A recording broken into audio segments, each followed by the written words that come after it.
This is the iPhone 13 mini, and I love the size of this phone.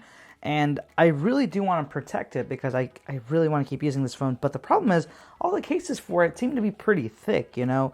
They seem to be very normal case size. And for a phone that's this compact and sleek, I feel like there needs to be a case that's super thin and sleek to go along with it. And that's where the Spigen Thin Fit Case comes in. I've used thin fit cases before, but I've never used one for a mini. And I'm super excited to see how it feels and if I can actually get that feeling of a very nice thin protection on my really nice compact phone. So I got the mint, the apple mint, I believe is the color that they call this.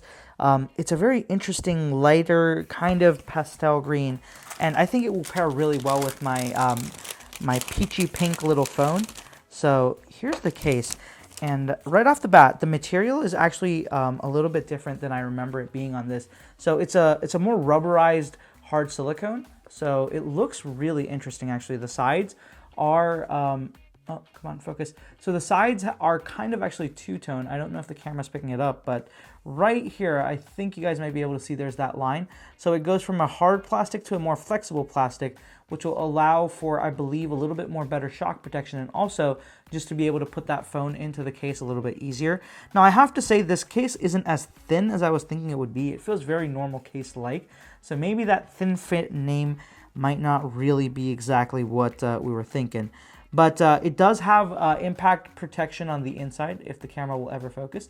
You guys can see there are little grooves and ridges in there that are designed to clearly be able to kind of absorb shock and impact from drops. So I think the one thing I do want to say is this case looks like it will do a really good job with protecting the phone from drops if you were ever to have one. So let me go ahead, put the case in, and now that it's on the phone, it does feel pretty tight. Like this is a very well-fitting case, and it's not as thin as I want. It really does feel pretty similar in dimension to my leather mini case. But I have to say the one thing that I do absolutely love about it is that it has a very nice feel to it, but it also does have a lot of drop resistance and impact resistance built into it. A really cool thing that I'm noticing right here is that the microphone cutout here is shaped interestingly to allow for, it's almost raised just a little bit in that area. I'm not sure. Yeah, there you guys can see that. It's raised just a little bit so that it can kind of not stick onto the screen, but also for the rest of the screen, it kind of covers it so that if you do put it face down, the entire screen is covered and you don't have to worry about it without blocking the microphone, since the microphone is at the very top of the phone. Now, with a screen guard installed, there is still space. There is still just a tiny bit of gap there so that you don't have to worry about it still sitting on your tempered glass screen protector when you're using this case. So I do quite like that about this case. So just a quick look around. The power button is covered, but there is this little design on it to make it feel to give it a little bit of texture so that you kind of know what you're looking for and feeling for. The volume up and down button have the same thing, and there is a cutout for that vibrate switch as well. Nothing on the top, and the bottom, of course, has the speaker grill cutouts, and it has the charging port cutout. Now the back does have a ring or a little plastic enclosure around the camera itself, so it does come out quite a lot. You guys can clearly see, like at this angle, you can't even look, you can barely see the camera glass right there, so that's a great thing.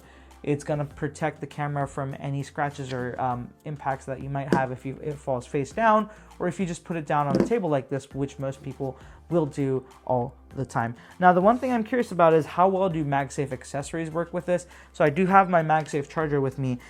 It doesn't have MagSafe built into it, so that is one downside that I'm not happy about. But even without MagSafe being in the case, I think you can get away with a charger because it does still find its way and kind of lock in. But I wouldn't trust it because the second I pull it up, it does come out. But it does at least guide itself into the right spot. So if you're thinking about MagSafe charging with this case, you'll be fine. But using MagSafe accessories like the battery pack or the wallet, I think that might not really be of use because this just doesn't have the magnets built in. So if you're looking for a MagSafe compatible case, this should not be your go-to. There are other options that I'll link down in the description below. But if you're looking for something that doesn't really have MagSafe, but just want something that's a really cool color, but has protection and isn't too thin, this for the price it's at, which I believe is $15 right now. It might change. They kind of change on me all the time, but I'll have this link down in the description below, so go check it out. I'll link a couple of other of my favorite Apple iPhone 13 mini and 13 cases.